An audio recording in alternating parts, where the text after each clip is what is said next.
Do we have a new #1 contender for the Universal Championship? Do we have a new #1 contender for the Raw Women's title? And are the brothers going to get back together next week? And father and son reunited? What? You're tuning into the destination for TV superfan discussion, AFTERBUZZ TV. And now, let the buzz begin.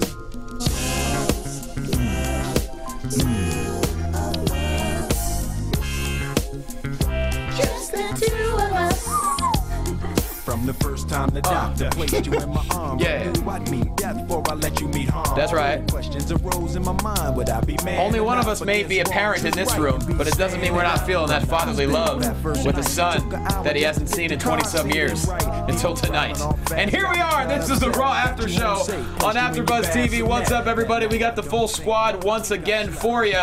And wow, what an eventful Raw it was. I think we all differ a little bit on how we felt about it, and I can't wait to get into it. But first things first, introductions, y'all. I'm Jonny Loquasto at JQuasto, the man right there. He is a hilarious director at Second City. He is a wrestling encyclopedia. Follow him on Twitter at Marc Warzecha with a C. He's Marc Warzecha. I'm so excited to be here. I wish I could hug you guys all right now like Kurt Angle hugged his new son. And you are a father. You have a new son. Yeah, I have a baby girl. I have a baby girl, 15 months old. Except you met her when she was born. I met her when she was born. Yes. Right. So she was she with suplexes? Is she as good as Jason Jordan? Yeah, no, she's got a feature. She got a really good dragon suplex. Her Germans, we're working on her German suplex. Swantons, like at some point. Yeah, Swantons off the couch. Good. Start him early. Can she do a 450? We're getting there. We're getting there. Off the edge of the crib. I love it. The man next to him is a former Hollywood Heritage Champion for Championship Wrestling from Hollywood. He's worked for multiple promotions as well as SmackDown, Raw, NXT. Find him on Twitter at True Hobo. True Hobo, often imitated, never duplicated. I am the one, the only, the boxcar superstar, the Iron Vagabond, the unbeatable homeless juggernaut. He's the Hobo. Yes. And of course, next to me, you can see her every single week on Marvel Movie News as well as Screen Junkies News. Follow her on Twitter and Instagram, I believe, at Markeia McCarty. She's Markeia McCarty. Yeah, that's absolutely right. Oh my God, Hobo, I love your intro. It makes me almost wish that I had I'm sorry for your accident that happened when you were younger. It makes your voice this way. Yeah. But yeah, no, it's you absolutely have to have stellar. a voice to match your intro. Yeah. You've got to be as big as you can be and back it up. That's right. I like this. Learning that from Enzo Amore right there. Yeah, sure. Back it up like an ambulance into a semi. That's right. Well, someone who always has an amazing introduction for himself. That's a man on the ones and twos who is playing this lovely ballad by Will Smith. He is Mark B. Donica. I thought you were going to say, speaking of attempted murder. Yes. Oh. Yeah, I don't know why. Attempting to murder the ones and twos. There you go. Let's go with Yeah. that answer. That's the only thing that, hey, that's slaughtering that tech. Attempted murder is the only thing that didn't happen on Raw tonight, as a matter of fact. I think everything else Not pretty about much. that last segment, though. Well, that's true. Let's get into it, guys. If Nashville. I'd known you were going to do this, I was going to match your braids. Yeah, I was thinking you're the only one who could go braid for braid with me. Yeah, next time tell me. I will match hairstyles. We'll do each other. There we go. Yeah. Okay. I got nimble fingers. Did you do that yourself? Yeah. That's impressive, dude. Oh, thank you. Yeah. I get sick of it sometimes. So I just got to get a way to get it out of my face, but have it not turn into a giant dreadlock. And I definitely hear you on that. How long does that take? Just like maybe 5-10 minutes. Okay. How long does it take to grow out? What if Johnny and I want to try to catch up to you guys? Like a year from now, could we have braids like that? You have to stop cutting now because you've basically got a buzz cut. Right, you're starting from like maybe a 0 or a 1. It's a half. It's a half. And then Johnny's got a way to go. I would love to see Warzecha go dreadlock dad. That'd be amazing. Yeah. Oh, man. Oh, that'd be incredible. So, smell. Raw happens in Nashville. We knew Kurt Angle had a big announcement to make. So many rumors were abound. I mean, we talk about, it's in Nashville. Is Dixie Carter going to be a thing? Is Stephanie McMahon love triangle going to be a thing? Thank God neither one of those two things happened, but we will get into it. First off, I think, overall, my opinion, I thought this was one of the most eventful Raws we've had in quite some time. I really enjoyed the heck out of this. I know Markeia and Hobo tend to disagree with me, so I'm looking forward to getting into it. But first things first, Dean Ambrose hits the ring with the chair. He wants a fight. Yeah. Here it comes. Look out, everybody. Yes. Yes. And what was the chair's name? Steely Dan. Steely Dan. Steely Dan. Music City. He lost 75% of his audience with one joke. They don't know who Steely Dan is. In Nashville, they should. Yeah, well, what are you gonna do? It's a little, It's a little older audience. Yeah, it might be a little dated. Love Steely Dan. I loved it. I was cackling at home. Considering, I love how he anthropomorphizes things. Like there was Mitch the Plant. Right. Remember way back when? Right. Now there's Steely Dan.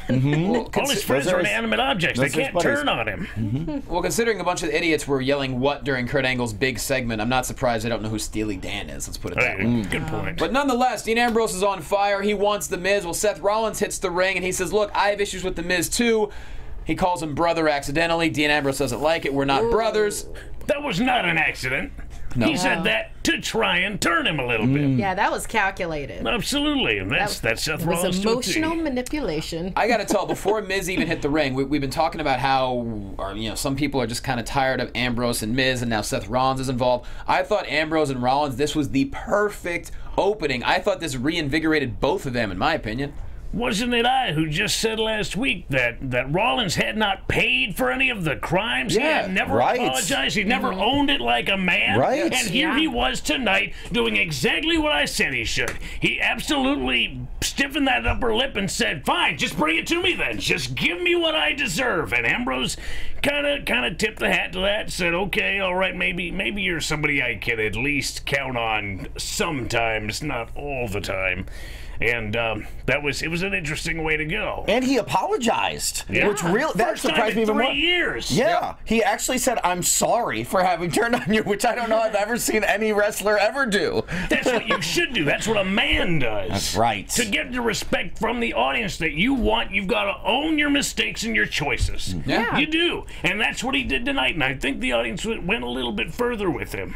They also acknowledged their history, which is something that you don't always see a lot of in WWE, playing off of long-term history of the characters, and I really liked that part of it, and I thought that part of it made it very effective, that they hit a lot of bullet points of what they've been through together. You turned on me, we did Hell in a Cell, you cashed in Money in the Bank on me. I love that they played off all that stuff. I think it really helped to deepen their relationship. And Markeia, I think once Miz hit the ring, the Miz Taraj surrounds when the chairs come in, they attack, they end up destroying them both. I thought this whole thing was incredibly compelling. I thought Miz was on fire on the mic as well. Yeah, no, absolutely. I love that Bo Dallas had like pre-muddied jeans, whatever it was that he was wearing. That obviously, I'm going to focus on that real quick, but let me get back to get those at Forever 21. I don't know. Maybe in Nashville, you can for sure. Maybe indeed. But no, I liked this. I liked that it was these two former brothers standing in the ring. You had one of them, turn his back to be like, "Hey, just take it out on me. I deserve it. Let's do this." Yeah. So we had that poignant moment, and then you have this common foe, these adversaries that are coming out, and they're like, "Yeah, no, we're gonna take you both down. We don't care. I'm not the architect or the planner, but I'm gonna take you down," kind of a thing. So they had a common enemy, and yes, they got destroyed by that enemy. But I like where this is going. I don't know where it's enjoyed going this though. segment. That's the thing. I mean, we're approaching SummerSlam. We don't have another Raw pay-per-view, I hope, before SummerSlam. Am I right on that one? I don't know. No, I don't think so. I mean, there might be one tomorrow. I don't. Well, we know Battleground is this Sunday. Yes, there's Good Golly Miss Molly between Good now Golly and Miss Molly's SummerSlam. coming up. That's true. So. And then Little Richard has one named after himself the following week after that. Yeah. So, no, Mark Donica, do you know, is there another Raw pay-per-view in August prior to SummerSlam? Just Battleground. Oh, good. So we actually have almost a month with nothing. Yeah. A 3-on-2 match? I don't know. I'm guessing. Like, it's a 3-on-2. It's Miz and the Miz Taraj against week. the two of them. It seems like it would make sense to build to a Shield reunion, 3-on-3, but I don't think that's what they're doing. They could, though. If they kept it at this steady pace, then it would be a nice payoff, and they would deserve it. It could be something that we would believe. But They don't need to force it. a Shield reunion versus the Miz Taraj. I know, right? Last time it was against Evolution. That was pretty, very, very, that was big. This will be kind of anticlimactic if you have the Miz and the Miz Taraj versus the Shield. Yeah. So, I don't know. I mean, maybe a triple threat at SummerSlam.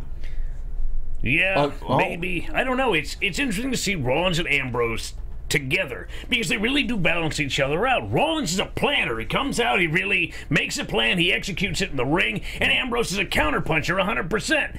But just like the match setup, it was, you guys can face any two of the Miztourage you want. Screw that, I want all three. And Rollins looks at him like, are you high, man? Chill out, dude. That's not an intelligent plan. That's a lack of a plan. What is wrong with you? Yeah. So I think they balance each other out, and I think they actually could do some good, but where the payoff is, I just can't see it. I will say this, it was more exciting than what it's been over the last month between everybody. I mean, I think it was, you know, having Seth and Dean again, I thought it was compelling. Then, of course, a commercial break. We come back. They are rushing out. The Miz and the Miztourage and Maurice, they are bouncing. They have no comment. Miz says, they saw everything I wanted to say, and they just leave the arena. Loved it. Yeah, they were skipping town. Bo Dallas was checking his sex constantly. They were worried about any sort of backlash that they might have incurred. Yeah, no, they had their heads on a swivel, that's for sure. Yeah. And they should keep it that way up to SummerSlam, because we all know that Dean Ambrose has a history of jumping out of presents, meeting you in the parking lot. Camera guy. The camera guy, Teddy which bear. was epic. Love that. Yep. And now he has Rollins, the planner, that's also trying to get on his good side. So goodness knows where Ambrose is going to pop out of. And how about the Axeman and Bo Dallas staying busy every week now? Yeah, they got stuff to do. It's working. Look, Nashville's a show business town. The Miztourage had stuff to do. They had parties to go to. Yeah, They or gotta at hang least out in maybe a- an acoustic set somewhere. Who knows? Yeah. Yeah. Elias Sampson broke his guitar, so he missed his set. Right. That's man. true. So that happened. Moving on, first match of the night, Bayley taking on Alexa Bliss. Really fun match here. Nia Jax comes down to interject. Sasha makes the save, drop kick into the apron. Bayley to belly for the win. So what's happening now? Is she the #1 contender? Who knows? But Bayley takes out Alexa Bliss for the second week in a row, gets a pin. Hey, a pin's a pin. Sure and especially over a champ. That, in my book, that makes you #1 contender. Just Easy. one? Just one, though? Yeah, Two now. Well, yeah. That you're the #1 contender. Congratulations, you did it. You beat the champ twice. you know what? Absolutely. It still hasn't washed out the kendo stick on a pole match out of my mouth yet. Just saying. It still hasn't. Yeah. I'm still upset about that. Really upset. You don't do a pay-per-view called Extreme Rules and then have these two women going for a title, having a kendo stick on a pole match, which I already kind of disagreed with, and then have it where, you know, your teddy bear warrior just folds. You know, it was like too much snuffles and not enough not snuffles, was it snuggles, the teddy bear, not too much snuggles and then like not enough I don't know, Winning? Chucky. Winning? Something. I wasn't on board with it, and I don't think these two wins haven't cleared that for me. I need more from Bayley. It's got to be longer term to build her back up, I think. Yeah. Sure. Yeah. It's you know, you can't change the past. You can only really look at the direction that you're going in, and I think Bayley's going in a pretty good direction. She's bringing the heat to Alexa Bliss. She really is, and Alexa's on the run. Even with Nia Jax constantly coming out to try and save her, Alexa's running out of room, and Bayley seems to be just, hey, she's got her number. So I'm interested to see where this is going.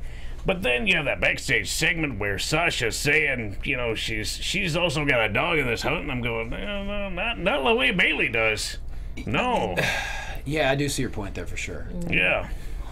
This feels like it might be building to a four-way at SummerSlam. Well, right, 'cause I Yeah, Nia yeah, Jax. I see Yeah, that. because right. Nia's in the mix too, and they're keeping it ambiguous of what her role is going to be. Is she Alexa's friend? Is she helping her? Is she whatever? I think we might see the four of them. Well, next week we do have a #1 contenders match between Bayley and Sasha, so therefore one of them you would think is going to be eliminated, or is it going to be a messy finish to where there really isn't, and Kurt Angle is too busy hanging out with his new son to really make a decision. Maybe Braun will come down and destroy them both. Braun can come down and go after the women's title Maybe too. he just doesn't like #1 contenders. Yeah. And Nia Jax takes out Strowman. Wow. Yes. That's a statement right There you there. go. I have no problem with that. That'd be pretty fun. Pretty boss. And I'm shocked we didn't have Mark Donica hit the music. There it is. For God's sakes. There it is. Just imagine him in a tutu. It works fine. It's just fine. Yeah. He can make it work. Oh, yeah. He can pull it off. No doubt. Kurt Angle and Corey Graves backstage. You can see Kurt Angle very, very nervous, and Corey Graves convinces him. He says, look, man, this is the right thing to do. It's going to get out regardless. If you're the first person to say it, people will forgive you. And Kurt says, all right, you know what? I'm gonna talk to the world tonight. What's it gonna be? Even though I just said it.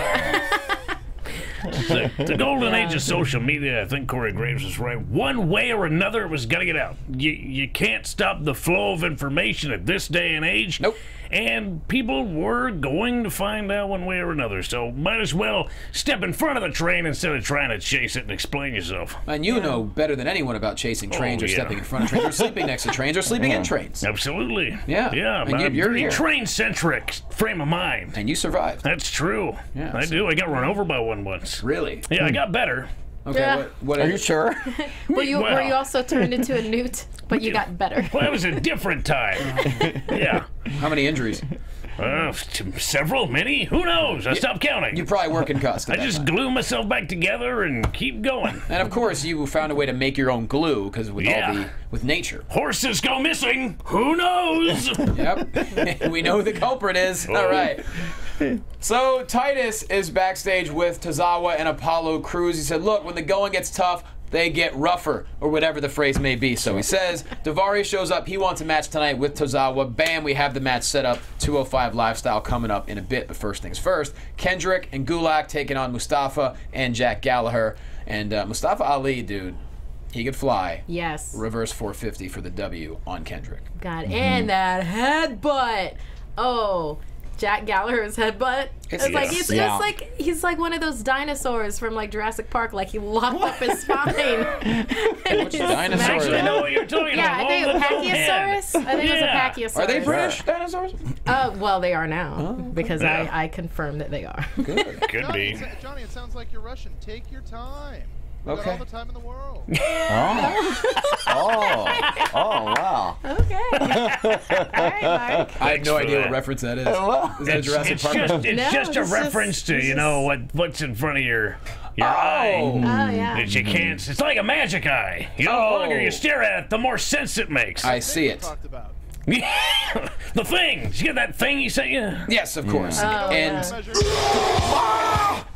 Didn't Mustafa Ali? Wasn't he a? All right, I don't watch a lot of 205 Live. I'm going to admit right now, but I want to. But wasn't he a more? Wasn't he a good guy? Wasn't he a babyface before? I feel like when I saw him, he was Mustafa Ali. he still is. He was tonight. Of course. What? He was Are a you guy. Yeah, he was taking on Kendrick. Who? He's still a It was babyface. Kendrick and Gulak versus Yeah. Right. He's still a Gallagher babyface. Yeah, Gulak, Okay, very good. Gulak has the no-fly zone, trying to make a better 205 Live. Okay, Yeah. very good. Yeah. It's a little When- murky, yes. Yeah, I Yeah, was when like, in what? doubt, Gallagher's such a face. Everybody's a face with him. That's true. Yeah. I He's think the I'm just gentleman's familiar with gentleman. WWE's treatment of ethnic stereotypes. So maybe I was laying that on. Maybe. Maybe. Yeah. No, There's Mustafa. no way they'd let him be a baby face. No, he is, and people are Good. People are digging Mustafa. I Good. mean, 205 Live itself, it's still, and apparently no purple ropes tonight, which I did not notice, but great. Oh, I didn't notice any. Yeah. There's no need for I the guess I've purple just ropes. been too trained to see purple, even though it isn't. Yeah. Thank you, right? chat roll, for letting us know, because I did not notice, but that's a good thing, because honestly, they have to rush during commercial breaks to get the ropes up. It's just not worth it.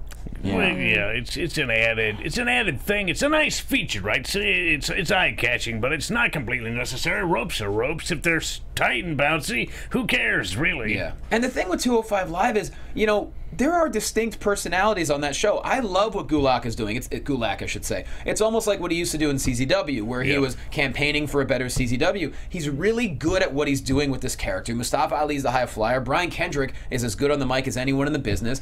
And, you know, Titus has been a nice addition to help out Tozawa.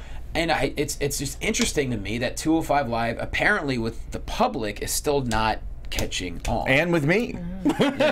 Clearly. You're the public. I am the public. I represent the people. Yeah. It's interesting. Why do you think that is? Is it just that there's too much wrestling? Maybe. We've just sliced it too fine for everything to also be interested in a cruiserweight show? I think they need to get. I think what would get people more excited about 205 Live is treating the stars of that show as if they're equivalent to the stars of Raw and SmackDown. Neville's the closest that they get to that, right? Where they treat him like he's a legit singles, tough, fantastic superstar, and they were doing that a little bit with Austin Aries. But I think the rest of the guys just sort of all blend together there on Raw, and nobody really stands out the way they're booked, and it doesn't hook you to watch the show. Yeah, maybe. I mean, Go ahead. Yeah, they used to not give them any kind of backstories. And, Yeah. After a while, I felt like people complained, or maybe they realized. So then they start giving us video packages, of everything. We started to learn a little bit more about the wrestlers, but they haven't really done that lately. I guess for lack of time in the 3 hours, who knows? Yeah. But I also think there may be something. You know, when the cruiserweights were huge during the Attitude Era, we would see those guys way back when 20 years ago, right? At WCW started it. We would see those, or didn't start it, but they had that popular division. Those guys would do flips and dives and moves that the rest of the roster didn't do. I could see anybody on the WWE roster do a dive out of the ring right now. I can see anybody do that in any match. Right. So that's part of the hook. Hindsight's real nice. No one cared about the cruiserweights in the Attitude Era. They couldn't get airtime to save their lives. They couldn't get the audience to pay attention. They were yawning during their stuff. Hindsight's great. But in WCW worked a little bit, didn't it? No, it didn't. Not to them. Not backstage. Okay. They were absolutely killing each other. To their own admission, they would go out there and they would give it 110% in that ring and almost kill themselves every night of the week from yawns from the audience. No one cared. They didn't care then, and that's just the name of the game. That's what you're gonna do. You're gonna go out there and you're gonna tell great stories and you're gonna be underappreciated. That's cruiserweight wrestling. But it's just right. It's hard to understand because, I mean, Neville has completely reinvented himself and just, in my opinion, been one of the top people in the entire company over the past 6 months. Him and Aries had the best feud thus far on 205 Live over a good 3-month period. And it's just, they had one of the best matches at WrestleMania. I don't have an answer. It's just a bummer because I want everything to be compelling and I want people to like everything, but yet it still hasn't picked up a buzz. Yeah. Right. Yeah. You look how the company represented them, Aries and Neville, and they weren't featured in the DVD, swept under the rug. Right. They're not represented well. Right. Period. Right. Because the audience has trouble connecting because they want to see big guys. Technical wrestling, for a real wrestling fan, for a wrestler, tactical wrestling is where it's at. Seeing something that's done crisp and clean, it's beautiful, and it's beautiful in its specific way, but to the rest of the audience that just watches WWE, they want to see something that just makes them feel. They don't care about how it's done. They just want fireworks. They just want your Hulk Hogan's and your John Cena's and your Rocks. It doesn't matter how well calibrated they are as athletes. They just want to see stuff. That's it. They don't want little guys, they want brawn! See, I beg to differ, though. Look at all the guys that are the cruiserweight size that have been on the top of the mountain. CM Punk, Daniel Bryan. I mean, Edge, okay, he wasn't cruiserweight size, but still, I mean, there's so many guys that have been there. So, and it works. I know wrestling's not a sport, but it's a simulated sport. And the idea of cruiserweights or smaller guys works in other combat sports, right? The biggest fight by far of all time is about to happen in August. And they're both between Conor McGregor and Floyd Mayweather, and they are comfortably under 205. Yeah, I was going to say, what, you know what I mean? Like, it's going to be the biggest pay-per-view of all time with like these small guys. 50. And it, so it works there. Like, and it could be one of the. It could be one of the worst bouts of all time. Yes, it might be. It's either going to be. It's either going to be. Was it oh God, Undertaker 21-1, or it's going to be the Great White Hype. I mean, those are the two choices. I'm leaning to, and I love the Great White Hype, by the way. If you haven't seen that movie, see that movie. The Grim Reaper Roper. Oh my God, it's fantastic. It's a ridiculous movie. Yeah, we'll get into that, and maybe I wonder if we should do like an after show for Mayweather McGregor. Yeah, that'd be fun. Yeah, have the wrestling people involved to really give it the context it deserves. Really, it's gonna be the promos they've been cutting. We may as well just cut right in on their action. Yeah, it already is a pro wrestling match, basically. Yeah. Some of the interviews that I've seen on McGregor do, I'm like, wow, dude. It was getting pretty intense and a little over the line, but then again, these guys are going to bring in that much money, so that's kind of Dana White's laughing all the way to the bank. Yeah, they're just doing wrestling promos. I mean, they really are. They're just cutting wrestling promos. That's what McGregor's been doing for years now. Yes, that's right. 100%. And he knows it. He's been trolling the WWE superstars for at least a good year. But anyways, as we move from the cruiserweights, well, essentially to another cruiserweight, Enzo Amore, he hits the ring and he has a lot to say once again. If he gets knocked down 9 times, he gets back up 10. Cass thinks just because he threw him 14 feet in the air to the ground that he got rid of him. Well, Enzo says he has not gotten rid of me yet. That's when Cass slowly makes his way down to the ring. Enzo dives out, goes to have a seat outside the over the whatchamacallit, the barricade. Yeah. With a little Enzo fan. A little Enzo. Yeah. A miniature Enzo. Yeah. Also, Mini Enzo. Also his son. Enzo is like becoming like the person you're trying to break up with that just doesn't get that the relationship is over. That's fine. Oh, man. He's just like stalking Cass at this point. It's like, I don't want to have to block you on social media, but it's getting to that point. Cass is going to have to get a restraining order on him. But this is the most... Cass walked into it, though. He did. Enzo was just talking in the middle of that ring. He didn't even invite Cass, and yet Cass came down to the ring and shoved his nose in, and it was all a big setup. Now, that's probably the best argument for why Enzo Amore should be a manager. He's a guy with a plan who can lure people into doing things that they don't want to do and create situations that people want to see. Nice. Yeah. Well, I'll say this. This is the most I've liked Enzo in quite some time. The fact that he's hitting the ring, he's being authentic, he's being real. Like, the way he's delivering, you could, like, to me, I could see a person's thoughts. He's not just delivering what he's supposed to deliver. He's really thinking up there. He's even laughing out loud to himself at all the stuff that has happened. You know what I mean? And that's why I think he's been the most compelling. And Cass, I love what he's doing so far. I mean, Enzo takes a seat, the Big Show hits the ring, Cass attacks, Big Show takes advantage, but then Cass ends up destroying him, and then a boot to Enzo leaves them both just laid to waste after kicking Big Show's ribs. I just think this is doing a lot for both of them, even Enzo. Yeah, all 3 of them. It does something for me for all 3. Well, sure. This was one of my favorite things on Raw because Vince McMahon has this fetish of he makes the announcers say the full names of the wrestlers all the time. And I could not believe how many times they said the word big during this segment. Because he had to say Big Show, Big Cass. They were like, Big Show and Big Cass. And then Booker was saying, Big Move. And then they hit him with the big boot. And then they cut to Roman and he was like, I'm the big dog. I was like, I can't believe how many times I've said the word big in 5 minutes on this show. I think they broke a record.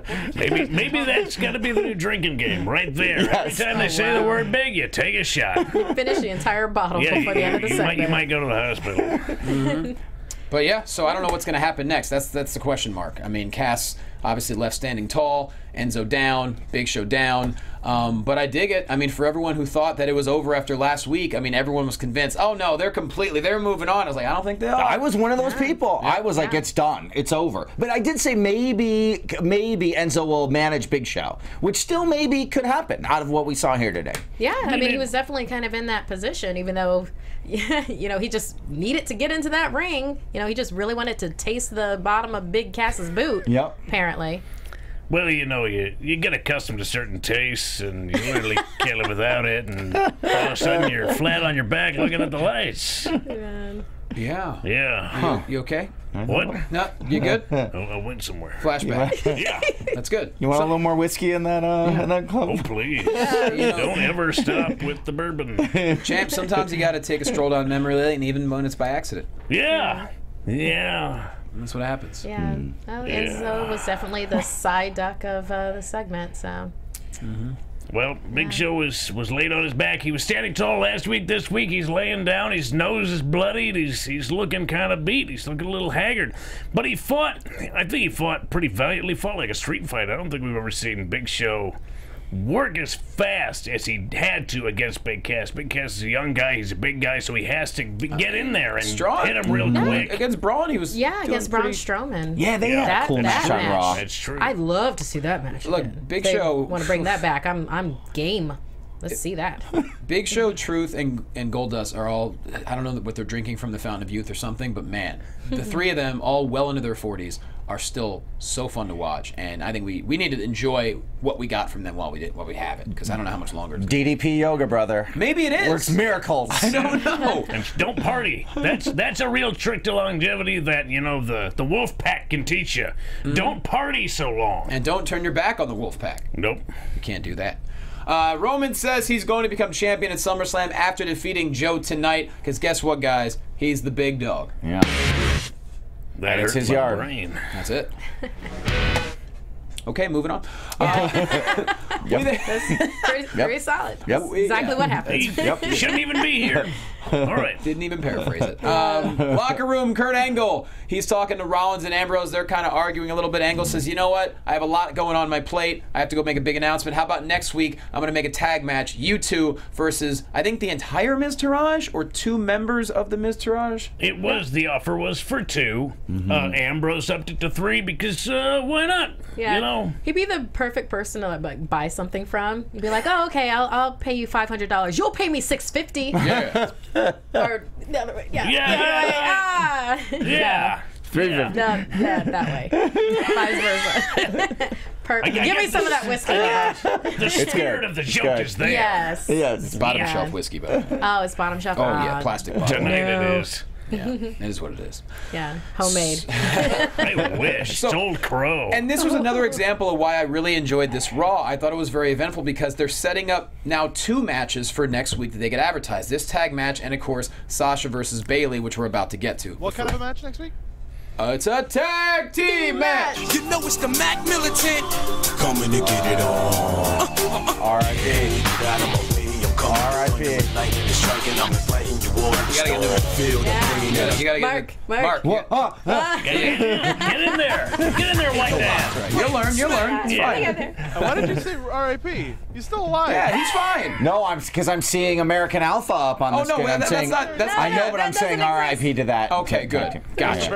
I pretend I don't see that. Yes. Yes, bearing the proverbial lead. So Elias Sampson in the ring once again. He can't even get 3 lyrics of a song out before the very rude Irishman Finn Balor shows up. I'm not Irish. Yes, very Irish. Sure, that's what I thought. Yeah. Irish. He's not Scottish. I was thinking that. So we do have a match, and wow, I was wondering. I was like, is this whole feud over? No, it's not over because Samson takes the guitar and honky tonk mans him and really gashes his head. A lot of. Did the guitar have a name? Did the guitar ever have a name? Bloody. Just Yeah. Well, it's a honky-tonk town. You may as well give him the honky-tonk man treatment. Yeah. Man. In his pink Cadillac. I was not expecting that at all. No, like, Elias. at all. He was super protective of that guitar in NXT. He never used it, was super protective about it. He didn't necessarily have a name for it, but nobody was ever allowed to touch it. He never hit anybody with it. But here, out of nowhere, with no setup or fanfare, he just blasts Finn Balor in the head and just rips the side of his head right open. And that's the bummer, but I did love the action because this makes Elias Sampson not necessarily more credible, but a guy who's dangerous and, maybe a threat to Finn Balor because a lot of people didn't think Elias Sampson was worth feuding with. Well, guess what? I think he's been doing a hell of a job.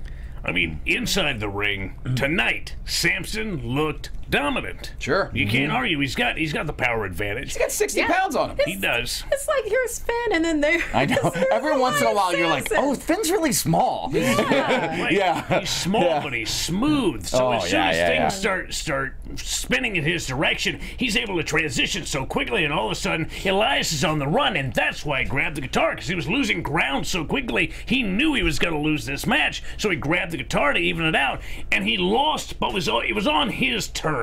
Right, but Finn's night wasn't over. While he's still trying to stop his head from bleeding, Bray Wyatt hits the Titantron, and I'm not sure where exactly this came from because he just defeated Rollins, but he said, "You make me want to hurt you, and I'm going to enjoy punishing you, Mr. Balor. I'm going to hurt you," and that's essentially paraphrasing what he said.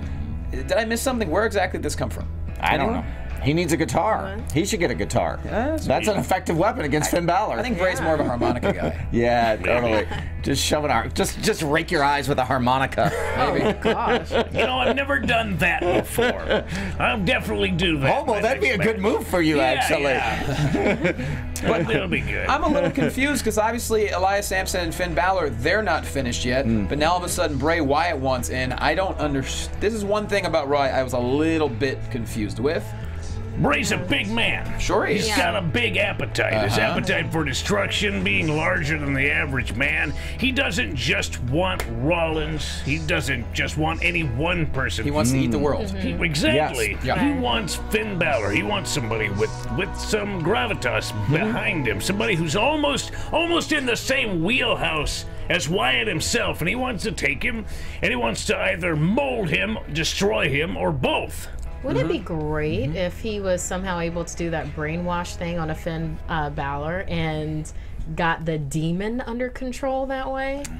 That would be a heck of a thing. I mean, that's not going to happen, but... Nay, never say never. I really can see it. Could you imagine that, though? So he could possess and control the demon Finn Balor. Yeah. Bray Wyatt could. Yeah. That's really interesting, actually. I think that would be kind of cool. I think that would be very compelling, because right now there isn't a lot happening with Finn Balor's character. The Balor Club hasn't really materialized into anything thus far. No. And Balor, he's incredible, but as a person on the microphone, he has yet to ever really capture anyone's attention, per se. Like, people love who he is, and he's amazing, but I think this could be something to really give his character a whole new perspective, if that were to... Have we even seen the demon since he came back? No. Balor? No. We haven't, Which right? is good. Which is good. Maybe it's probably SummerSlam. It's probably for the best. I don't know. Maybe. I don't know. It feels like we've been saying it. Hey, it's probably this pay-per-view for a little bit now. Yeah. Well, I think that adds mystique. Yeah, I do too. Makes you want to see it. The thing you get to see less and less of, you want to see more and more. So now when we finally do see the demon, everybody's going to lose it.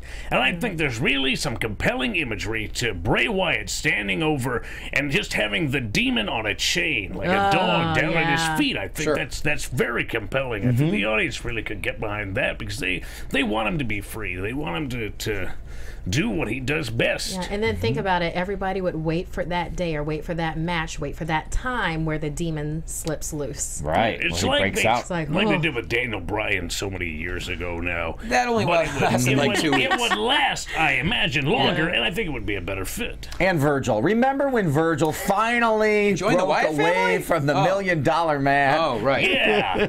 Most successful run in wrestling history. He also created the NWO. I don't know if you know that. Did that. That's true. Did that. According to his social media.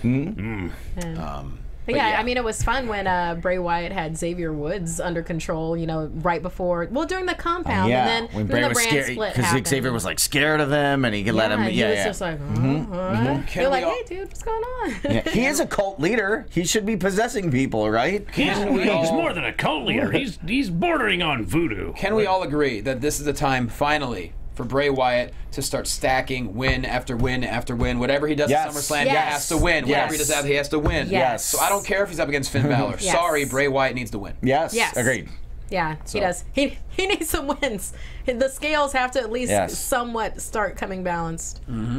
Sasha and Bayley, they are arguing backstage with Kurt Angle. They both want to be #1 contender. They both have a case for it. At least Bayley certainly does. Sasha, I don't really know. But Kurt Angle's like, look, I'm busy. I got a big announcement. So next week, #1 contendership match, y'all versus y'all. That's going to happen. Look out for Braun.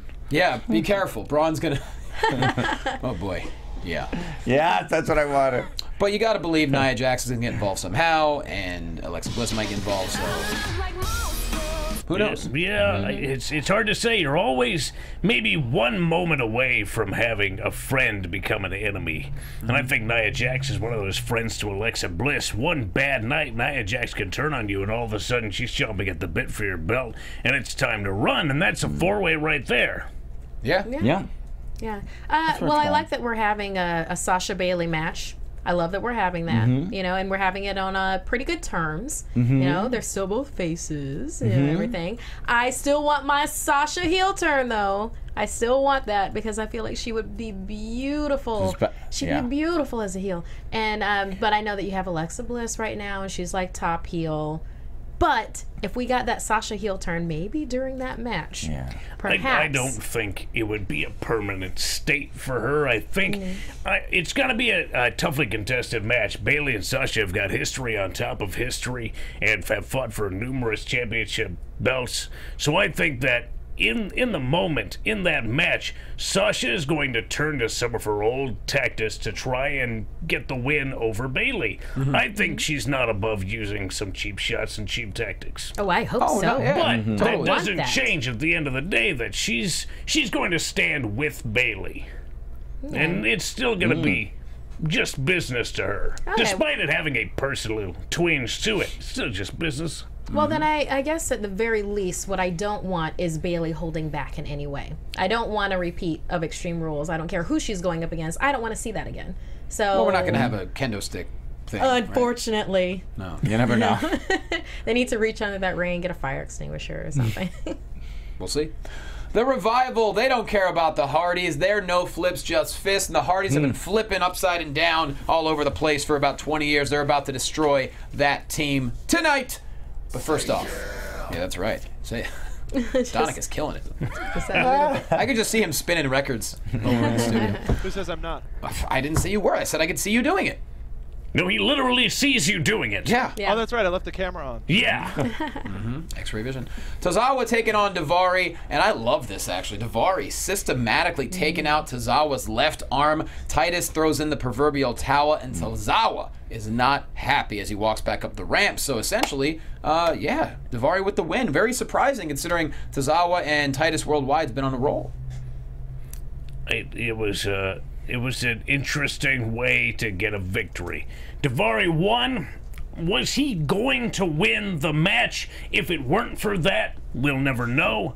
But Titus decided to use his managerial gravitas, so to speak, to end the match prematurely for Tozawa. And Tozawa is a warrior. Yeah. Anybody who's ever met Tozawa can tell you this man is a top shelf warrior. He will not give up. He will take the loss. A loss is okay by him. It is definitely not his first choice, but at least there's honor in the loss. There's no honor in what happened. Well, but Titus had a different viewpoint of it, and yeah, a loss. A loss is, and as a warrior, I totally understand what you're saying with that, but there's loss, and then there's injury after a loss. And, Daivari was going to town, like, really effectively, and Titus was seeing something that Tozawa probably wasn't seeing because he was in heat of battle. So, I'm not saying it's wrong what Titus did, but it definitely wasn't what Tozawa wanted. It wasn't what the audience wanted. And I think for the management and the talent to really get along, they've got to be on the same page. And if you're managing somebody and you pull this kind of stunt, you're not going to be managing that individual for very long. Nope. Well, no matter what, Titus Worldwide is going to remain the best dressed stable in wrestling. Mr. Raj, muddy jeans, Mark. I think Titus Brand's got them topped. Okay. Titus Brand looks good. They do. always look good. They may not win. They always look good. And that's all. That's really what it's Do they have any trophies? Do they have any awards? Not yet. They got to get some Brandsies, some Titus-sies. Well, guys, we need to get to this next segment because this is going to be the most talked about thing for probably quite some time. Kurt Angle makes this big announcement. And he says, back when he was in college, which is a good 20-some years ago, he had a relationship with a lovely young lady. They broke up, and she ended up having a child out of wedlock that he didn't know about until just recently. And so therefore, he wants to not only introduce his son, but the newest member to the Raw locker room, the man known as Jason Jordan. Say what? Ooh. Say what? Like, yeah. Say what? It's a good day for Jason Jordan. You know what's crazy? It's not a good day for Chad Gable. Was I the only person thinking Chad Gable? Yeah. No, I did too. Yeah. I did too. I love that it was Jordan. Love it. It was a shock to everyone. No one knew quite how to take this, but whether you believe it or not, Kurt Angle was driven to tears. He was crying in that ring, and you can't help but feel that perhaps this is true. What does this all mean? Could any of us have fathers that are really, like, important people who can get you stuff? Well, I know my dad. I don't know if you know yours. So Unfortunately I do, but it makes me hope. Makes me hope that maybe somebody else screwed my mom. Oh, wow. Now is when I should be saying R.I.P. American Alpha. R.I.P. For now. Sure. But let's be honest. I think Gable's in trouble. It was time. No, he's not. No. Honestly, I don't think so. Really? No. Chad Gable is too good to be I in agree. trouble. He's fantastic. I just don't know if they think he's fantastic. I think he's going to be in the U.S. title hunt at some point. I wish Angle would have just kept introducing more members of the roster that were his children. I also slept at a one-night stand with another woman. Don't really remember her. The Drifter's my other son. Oh, my God. Yeah. Why not? Just like 7 people. And then Heath Slater has less kids than Angle. I love the hug, though. The hug. I love the hug that they had in the middle. Yeah. Angle crying. Angle was bawling his eyes out. You know how hard it is to cry on command like that as an Angle's good actor? at it. Angle's very good at it. Yeah, that's true. And he was crying before Jordan even hit the ropes. Yeah, he is a crier. He and Flair are criers. Big time. They're both very good at it. This, I want to say, this pretty well paid off. You know, a lot of times these sort of stories in wrestling, they get set up, and when you look back, it doesn't really all make a lot of sense. You know, like the writing of it week to week, this made sense, right? Like the reveal of this, of Jason Jordan, made sense. It fit everything that Angle had been saying for the most part before, and Corey Graves justified his role in it. He was like, I knew the whole time because I was buddies with this guy in NXT. The only thing that's a little funky maybe is why Angle is so ashamed of this. Yeah, why would you be ashamed Why would you be ashamed of it? You have nothing. It's like that's a great kid to have. It's a great kid. Me? It's like a great that's kid to have. That's a great kid. Yeah. It's like, that's awesome. Right. It's like, I kind of wish it'd be like, oh, was there a blackout period during college that I have like a really great kid and they're a wrestler now and I can claim them? No. Right. Yeah. Makes me have something to look forward to when I'm a little older. Okay. Yeah. There's a lot of desperate women out there, Johnny. I'm sure you know. Yeah. Okay. Yeah. You're on the road a lot. I am on the road a lot, and it's usually in my hotel room. Jordan could have come out and been like, "Why are you so embarrassed of me?" This isn't gonna destroy your life. I know. What's that, Donica? What? Instant heel turn, he attacks Angle. That's what I was waiting for. Right. I was waiting for that. You but- abandoned me. I mean, look, I thought it would. Look at the other alternatives. Thank God it wasn't Dixie. Thank God it wasn't. The Steph Love triangle could have been so weird. I'm so glad they didn't do I that. think Thank this you is- for not doing that. Yeah, I think this is cool. It Oh. gives Gable something new on SmackDown. It gives Jordan a whole new perspective Yes. on Raw. I don't see the problem with this storyline. Yeah, it wasn't that scandalous. I mean, and people are saying, like, someone in chat roll said, oh, well, why is it scandalous? He's mixed race. Mixed race has nothing to do with it. The reason why Kurt was worried is because he had a child out of wedlock over 20 years ago. He's married with kids now, and he didn't know about it, so he was afraid of looking like a terrible father. That's what the scandal was, and I'm okay with that. Like, to me, it makes sense, and I think it's cool. It's very true that the things that we consider are super scandalous are things that like happen with us. So we're like, we will blow it out of proportion for something like that. So, I mean, that could have been part of it, I guess, for all this build-up. I like that this story led to an opportunity for a young guy with a ton of potential on the roster to be put in a very good position. Jordan's incredible. To become a star. He's I incredible. really, really like that. You know what's going to be really great? The first wrestler or the first strew of wrestlers that are just like, you're only here because you're Kurt Angle's kid. Bring it. Yeah. Like, you know, Sheamus, Yeah. like how he was like just going after Apollo Crews for no reason, just because he was a new guy, and this is, you know, the new era. Yeah. Do you think this is going to be WWE's version of EC3? It would be fun to do some nepotism, some Doc Rivers, Austin Rivers storylines. Yeah, except you got to remember, with EC3, Dixie had all the power, where technically Angle's the GM. He's not the overall big boss. But, I mean, people love Angle too much. If anything... So the better version of it. Right. I guess we'll really know when Jason Jordan wrestles Peter Avalon. Okay. Yeah, as... Nor Furnham. Zora Furnham. That'd be great. But what are the stories you could tell long term? Jordan could turn on Angle eventually, right? Could turn on his dad. That could be a fun story. He goes heel for a while. I wonder how long of this guy's career. He's such a young guy. Like how long into his career is he going to be presented as Angle's son? Like, remember when the Giant first came in WCW and they said he was Andre's son, and like that slowly like faded away. Or when they had Charlotte and then Ric Flair was there for the longest time. Pretending like he's Charlotte's father. Yeah. Yes, Yeah, what was that about? But think about this. So weird. It could lead to father versus son at WrestleMania. It's possible. Oh. It's not going to be Shane Vince, but it could lead to father versus son. Yeah. And that's the ultimate way to even really take Jordan to that next level. Who knows? We're thinking way ahead of the game. But I thought it was cool. I mean, look, I get it. We all want the big controversial thing. But I think this does an amazing thing for Jason Jordan. I think it does a great thing for Chad Gable because, look, American Alpha, unfortunately, did not take off when they hit the main roster. And unless you're going to do a hard reset with the tag team, which there was really no way to do it, Why not have them go their separate ways, and then maybe at some point they come back together? I agree with all that. I liked it. I like this as the payoff.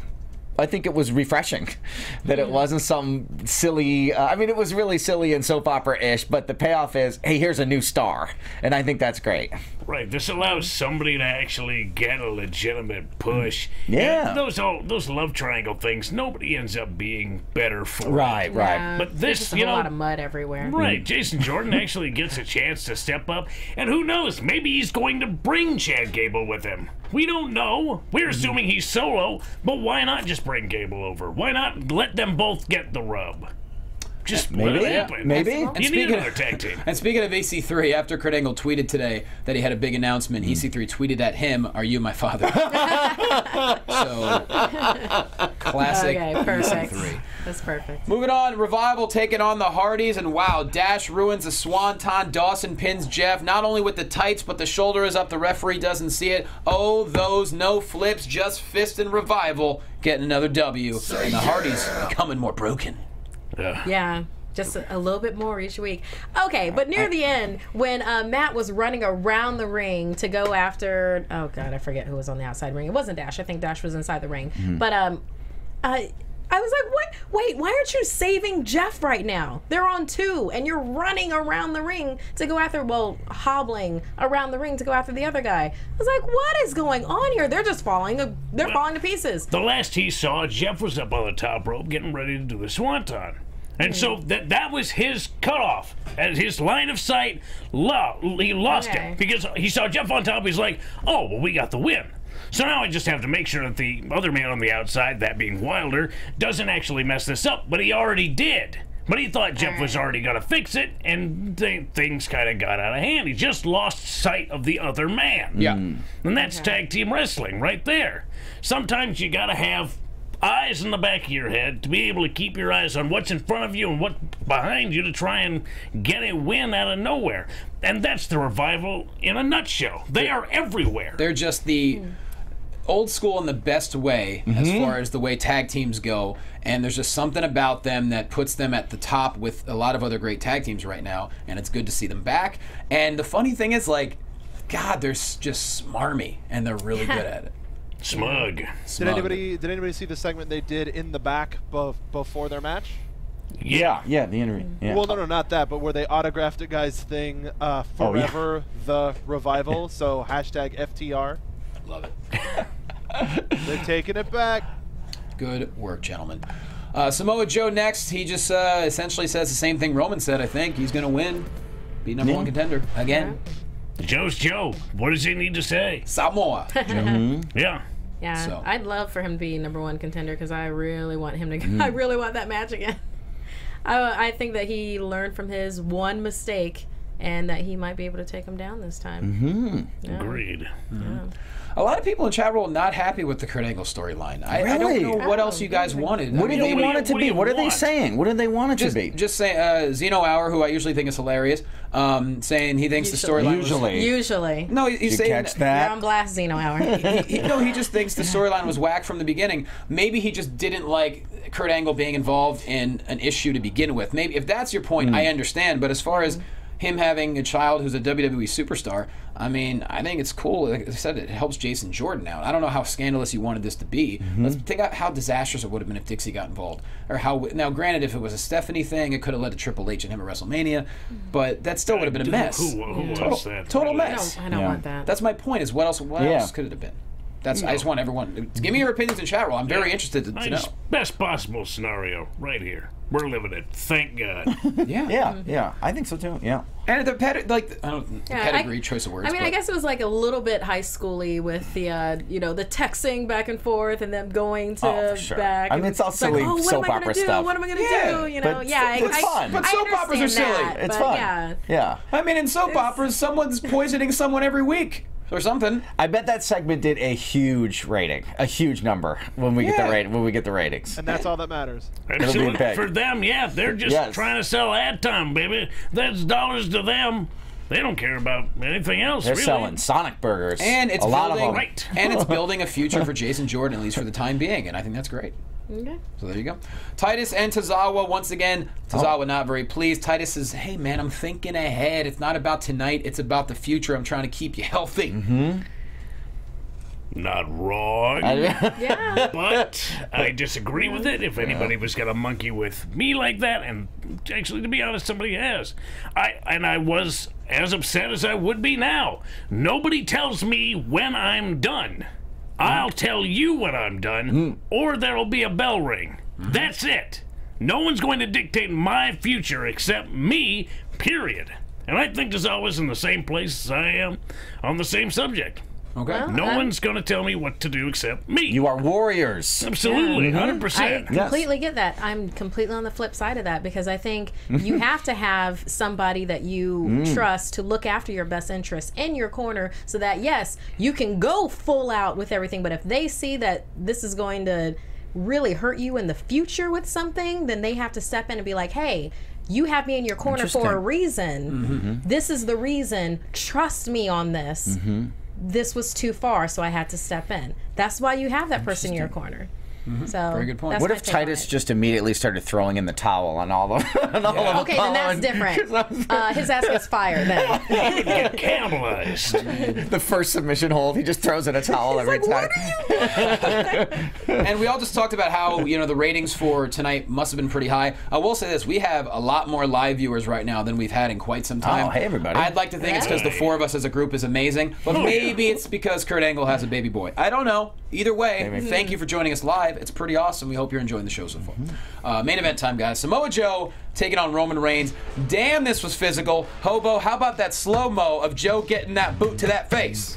That's Samoa Joe. It's Samoa Joe. I mean, really, he can take that kind of lick and still keep going.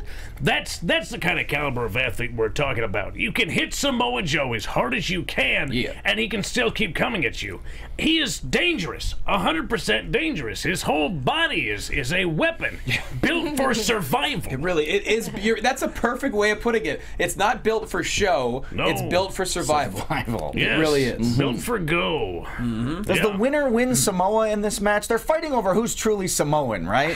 One of them becomes the king of Samoa. Oh, goodness. Is that when it occurs? Essentially, being Samoan means you're dominant. So sure. Yeah, because they remember Roman was questioning Joe's Samoan authenticity basically a couple weeks ago. He was saying, "I know all the Samoan wrestlers. They're all my family. You're not one of us." Is basically what he said. Yeah, to Paul Heyman kind of fed into that, and now everybody's like, "Yeah, you know what? You're right." You know what? That just makes Samoa Joe even more dangerous. He walks around with an 18-year chip on his shoulder. He's been in this business for absolutely 18 years, and he's not been given the respect that other Samoan wrestlers have. Yeah. And that absolutely weighs on him, and it makes him as dangerous as he is. He's not part of their club. They won't let him in their club. Yeah, you tell him this, he will tear you apart because he's been trying to prove that he is as good as they are his entire life. Yeah, and he hasn't had that support system that they've had, They've had a leg going up. They've had a leg up. Right. He had to, scratch for it himself, tooth and nail. And now he's here. He's not going anywhere, and he has a lot to prove. And he's got the weight behind him to throw that into the ring to prove it. This match had everything: boots and lariats, submission holds, Roman nails Joe, and then all of a sudden, Braun just tosses Joe out the ring, goes after Roman, then attacks Joe. Roman through the ropes. He just tossed him from the floor over the second rope. That's like cornhole. It's hard to hit that target with that. Like that. Yeah. Man. It was beautiful. I just kind of watched that a few times. Just incredible. Joe locks in the coquina clutch. Superman punch to Braun. Braun then catches Roman, slams him, then attacks Joe. Power slam to Joe. Power slam to Reigns. I think another power slam in there somewhere. So many power slams, and Braun just skidats after that. Yep. Goes back to wherever he's been for the last 8 days. We don't know where he's been. He's alive, everybody, first of all. Yeah. We know now that he's alive, so we can all breathe a sigh of relief. He's got that elbow wrapped. Yes. Yeah. Assumed he died of internal injuries. I know. But he's here. No, the ambulance died. Oh, yeah. That's not salvageable. No. There will be a funeral for the ambulance on Raw next week. Which is fine. It's a great segment.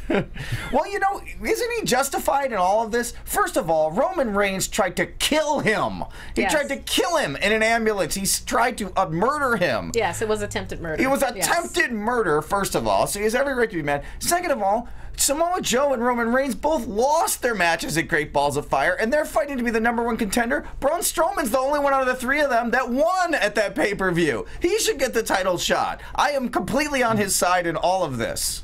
Yeah. I don't know why they don't want to recognize Braun Strowman's credibility.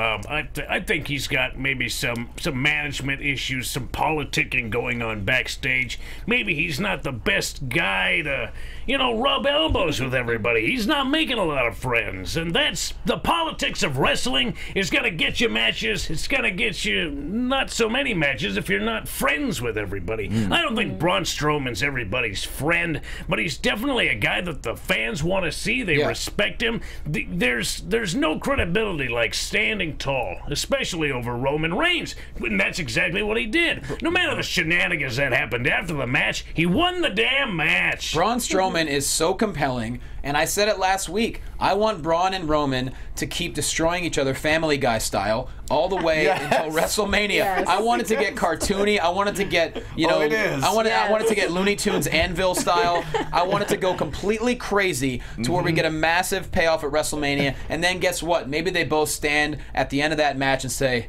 "You good?" "Yeah."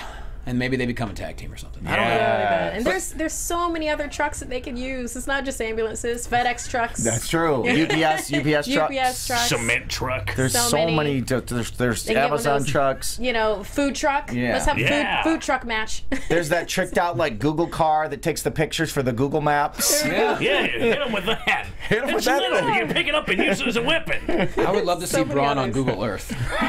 He is Google Earth. Yes. Oh my God. That'd be incredible.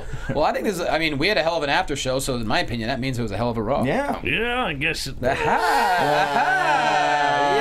you won them over, Johnny. You won them over. I guess it helped us talking about it, Once in a while, I get one in, and I'm so proud. Great show, guys, and I say at this point, why don't we all just put ourselves over? Markeia, go! You can catch me on Twitter and Instagram at Markeia McCarty. That's MarkeiaMcCarty. Also on Snapchat, Darth Thin Mints. Darth as in Vader and Thin Mints as in Girl Scout cookies. And then for Marvel movie news, which I do on our sister network, Popcorn Talk, and that is Tuesdays at 2:30. It is Comic-Con week, so we have gotten a series of Comic-Con merchandise, exclusives that we will have on the show tomorrow. From FactoryEntertainment.com. Exactly, from FactoryEntertainment.com. And also from an artist that has sent us some of his work, and we'll show that on the show. But along with that, since it's Comic-Con weekend, we are going to dress in cosplay tomorrow. So we will be fully decked out. I don't know if I want to tell you what I'm going to do, but it rhymes with Morm. Love it. Warzecha. Whoa. All my social is at Marc Warzecha, MarcWarzecha. My Instagram and Facebook, my Twitter. Please follow me, especially if you're my long lost son. There you go. That's you, Chad Gable. Hobo. I'm at True Hobo on the Twitter. I do the NXT after show on Wednesdays right after the show. Best damn show on WWE. I'll fight you for it. I don't care. Buy our shirts, including this snazzy Boxcar Club shirt at nxteam.spreadshirt.com. I think Friday I'm going to be at Brian Kendrick's Wrestling Pro Wrestling. You can watch that on the Twitch. All right. If I remember that quickly, the Twitch. All right, Twitch. It's Twitch, baby. Twitch. Mark B. Donica. Hi, everybody. Make sure you check out our newest show as a part of the AfterBuzz TV wrestling family. That is Ringside Pop, which is hosted by the one and only Dale Rutledge. Never heard of him. No, yeah, you should meet sometime. I think you guys would get along. Okay. So make sure to check out Ringside Pop. The first episode dropped today, and we're doing a season from now until the fall. And we're going to do every week. It's going to be a mixture of wrestling culture and pop culture. We got some great guests lined up. Kia Stevens, who you may know as Amazing Kong, is a regular host for the show. And our official for the show, Marty Elias. We've got some great stuff planned, including one this weekend for Comic-Con weekend. make sure to check it out. It's Ringside Pop, and then also check out Xbox 1-360, our Tuesday Night SmackDown show. Hobo mentioned NXT, and also our Lucha Underground after show. Back to you, Johnny. All right, I am at Jay Quasto. Two things. The Wrestling Compadre Slamcast has a new home. We are at thestream.tv. Our new Twitter handle and Instagram is at Compadres Show. Brand new episode this week, so please give us your support. And also, guys, I've been hosting the show for almost 4 years. I don't ask much. I've never asked for anything. You get the show for free. I got a new comedy album coming out. It drops August 2nd, but right now you can order it, pre-order on Amazon or iTunes. Go to QuastoAlbum.com, QUASTO album.com. If you guys pre-order it, that will put me at the top of the iTunes or Amazon comedy charts when it drops, and that would be like the coolest thing in my 12 years of stand-up comedy. I will legit cry happiness on this show. If you guys go and support me, it's only a couple of bucks. I really think you'll love the album. I'm so proud of it, and I'm not even joking. I'm being serious for once. If you guys could support this album, I would love you to death, so please do that. Thanks for watching. Thanks for listening. See you next week. Bye-bye. From executive producers Maria Menounos, Kevin Undergaro, Phil Svitek, and the entire AfterBuzz TV staff, we would like to thank you for listening to the AfterBuzz TV network. To watch or listen to other after shows and post comments or questions, be sure to visit AfterBuzzTV.com. I'm Sir Richard Wentworth, and this has been a presentation of AfterBuzz TV. Buzz you later. The views expressed herein are those of the hosts only and do not necessarily reflect the views of AfterBuzz TV or its owners or principals.